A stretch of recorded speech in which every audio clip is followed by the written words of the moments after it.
Assalamu alaikum. This is Saidul Arif Iman and welcome back to my channel Explore with Iman.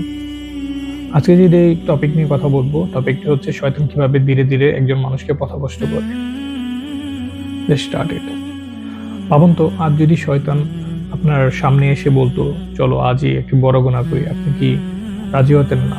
কারণ আপনি জানেন কোনটা হালাল কোনটা হারাম। তাই শয়তান কি করে? শয়তান হচ্ছে আপনাকে একদম ছোট ছোট জিনিসগুলো দিয়ে শুরু করে। এই জিনিসগুলো মানে আপনাকে আস্তে আস্তে খারাপের দিকে অগ্রসর হতে সহযোগিতা করে।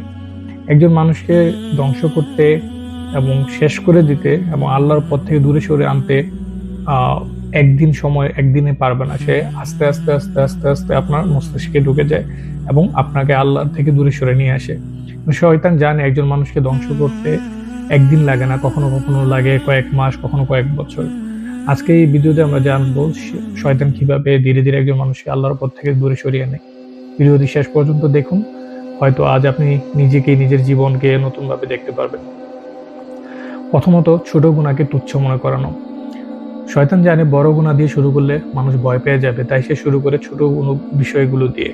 সে বলে এটা মাত্র একবার, সবাই তো এটা করে, বা এতে আর কি হবে, একটা মিথ্যা, একটা হারাম ভিডিও, একটা গীবত, একটা নামাজ কাজা করা, তারপর ধীরে ধীরে যে মানুষটা একটা সময় আমার কাজগুলা ভুল মনে হতো, সে সেটাই এখন স্বাভাবিক মনে করে।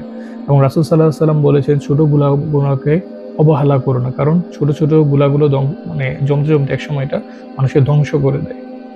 দ্বিতীয়ত, ইবাদত আলস্যতা করা। শয়তান সরাসরি বলে না নামাজ পড়ো না, সে বলে আর 5 মিনিট পরে পড়ো, বা এই মুভিটা, বা এই খেলাটা, বা এই যে কোনো আমাদের বাহ্যিক কাজের যে ব্যাপারগুলো আছে এগুলোকে বেশি প্রাধান্য দেওয়া হয়।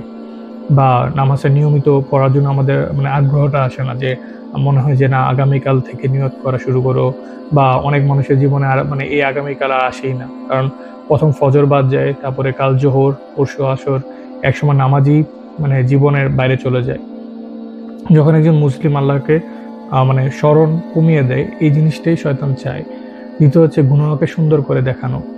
আল্লাহ কোরআনে বলেছেন, শয়তান মানুষের কাজকে তার কাছে সুন্দর করে তুলে ধরে। সে মানুষকে বোঝায় এটা স্বাধীনতা, জীবন তো একটাই, এত দামি হওয়ার দরকার কি। তারপর ধীরে ধীরে মানুষকে গুনাহ করে মনে করে দেওয়াটাই সে বন্ধ করে দেয়, যে সে গুনাহ করতেছে এই ফিলটাই সে আর পায় না। যে মানুষের নিজের ভুল কি ভুল মনে করে না, সে কিভাবে তওবা করবে। তারপরে আছে আশা কেড়ে নেওয়া। যখন মানুষ অনেক গুনাহ করে ফেলে, তখন শয়তান আবার ফিরে আসে। তখন কি বলে সে, যে কিন্তু এইবার অন্য কথা বলে। সে বলে তোমাকে আল্লাহ আর ক্ষমা করবে না, তুমি অনেক দূর চলে গেছো। এটাই শয়তানের আরেকটি বড় প্রতারণা, কারণ আল্লাহর রহমত কখনো শেষ হয় না, এবং যতক্ষণ না মৃত্যু আসে ততক্ষণ তওবার দরজা খোলা থাকে। শয়তান চায় আপনি গুনাহ করুন এবং ক্ষমাটা যেন না হয়। কিভাবে শয়তান থেকে আমরা বাঁচবো? প্রথমত, 5 ওয়াক্ত নামাজ আদায় করতে হবে। তারপর দ্বিতীয়ত, প্রতিদিন কোরআন পড়া। তারপর হচ্ছে তৃতীয়ত হচ্ছে সকাল সন্ধ্যা হচ্ছে মাসনুন দোয়াগুলো পড়া, এবং হচ্ছে বেশি থেকে বেশি হচ্ছে ইস্তেগফার পড়া। সবশেষে সবসময় আল্লাহর উপরে আমাদের বিশ্বাস রাখতে হবে, এবং আল্লাহ শয়তানের কুমন্ত্র থেকে যেন আমাদের হেফাজত করে সেই জন্য দোয়া করতে হবে। এবং মনে রাখবেন, শয়তান আপনার সবচেয়ে বড় শত্রু, এবং সে বিশ্রাম নেয় না। তাই আপনিও আল্লাহ স্মরণ থেকে দূরে আসা যাবেন, এবং আল্লাহর যতটুকু পারা যায় আল্লাহ স্মরণে থাকতে হবে, এবং নবী করিম সাল্লাল্লাহু আলাইহি ওয়াসাল্লামের পথ অনুসরণ করতে হবে। এভাবেই আমরা শয়তান থেকে দূরে থাকতে পারবো। ধন্যবাদ।